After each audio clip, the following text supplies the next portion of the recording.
makabagong bayani ng bansa. OFW. Lapit mga kaibigan at makinig kayo. Ako'y may dala-dalang balita galing sa bayan ko. Nais kong ipamahagi ang mga kwento at mga pangyayaring nagaganap sa lupang pinangako. Pag-alis, minsan masakit kasi sa pilitan. Hiling ko lang, sana may sarap na kapalit ng pag-uwi.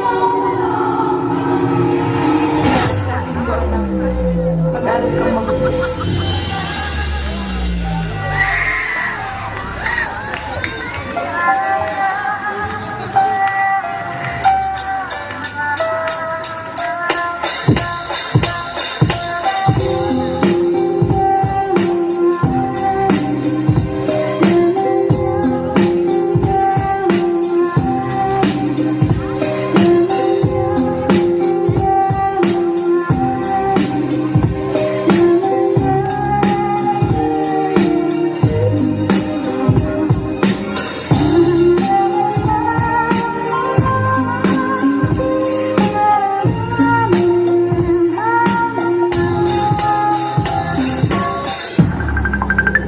Nay, kamusta po kayo? Nakagraduate na po ako. Talaga, anak?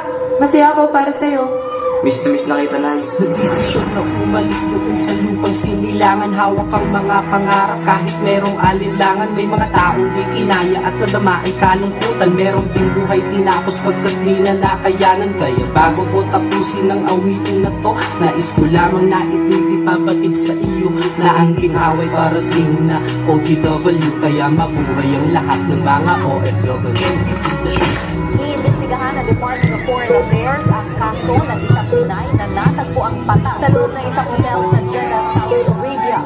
Ayon sa DFA, nagtatrabaho bilang kasambahay ang Pinay.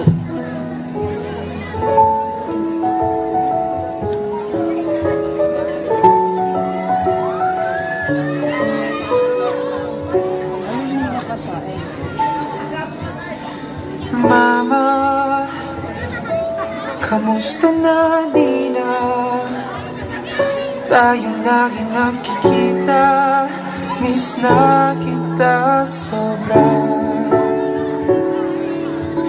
Dahil ikaw 2007 dumating sa Saudi ang Pinay na may edad na 52 years old. mundo'y nag-iibang dahilan ng aking paghinga. Kung mag-alala, ipikit ang ng mata ka na pahinga muna ako na. Huwag mag-alala, ipikit ang iyong mata ka na pahinga muna ako nang bahala. Tara-tara, la-tara-tara, la-tara-tara-tara, la-tara-tara.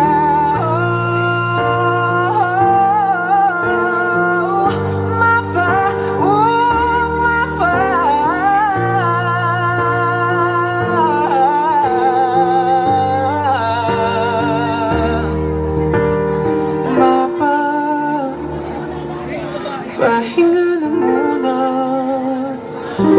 ako na. Ayan! Palakpakan naman para sa Savage Crew!